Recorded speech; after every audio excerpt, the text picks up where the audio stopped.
I don't know about you, but I've heard a lot of debates about Prop 12 that passed the California legislature in 2022 and was fully implemented in 2024.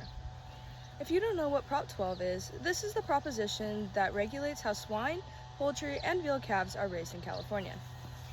This banned the use of gestation crates in the pork industry, required poultry to be raised cage-free, and veal calves to have more space in their hutches.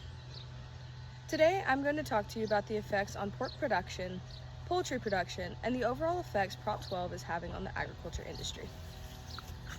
First, let's discuss the effects of Prop 12 on pork production. According to an article written by Pat Hord, the Vice President of the National Pork Producers Council, who's also a farmer himself, shared his testimony on Prop 12. The regulations of the barns swine can live in is affecting the productivity on pork production, which also is making it harder to keep up with consumer demands.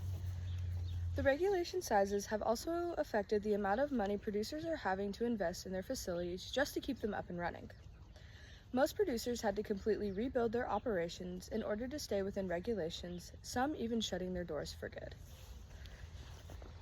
In an article written by Jennifer Scheich, she interviewed NPPC economist Holly Cook, who talked about how much pork prices have changed since the implementation of Prop 12 and discovered that pork prices have increased all the way across the board. The prices of pork loin, ribs, shoulder, bacon, and ham have all increased significantly, averaging about a 20% increase.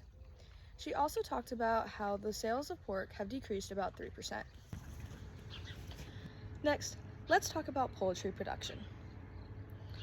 An article written by James Ward, Dave Mason, and Mary Walworth Holdridge, Prop 12 requires egg-laying hens to be housed in areas with a certain amount of space per hen.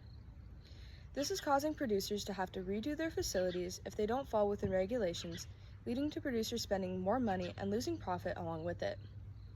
Productivity is also being compromised by having to renovate these facilities, losing time and crucial space.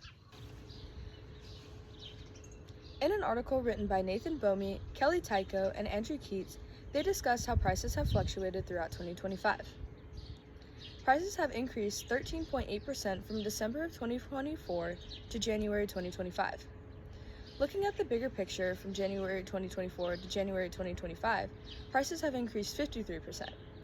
That is a huge increase within the span of 1 year. Producers must charge more to make up for the cost of renovating facilities and losing productivity.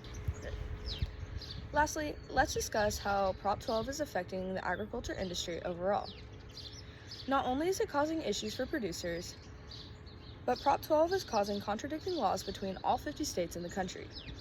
States with Prop 12 in place cannot trade products with states that don't follow the same regulations. As a result, issues are arising with interstate commerce.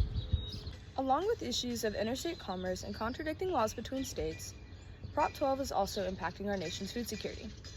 States with Prop 12 in place have lost so many producers and productivity, it's impacting food security. Arising issues with interstate commerce is also impacting our food security because states rely on each other to help out with shortages.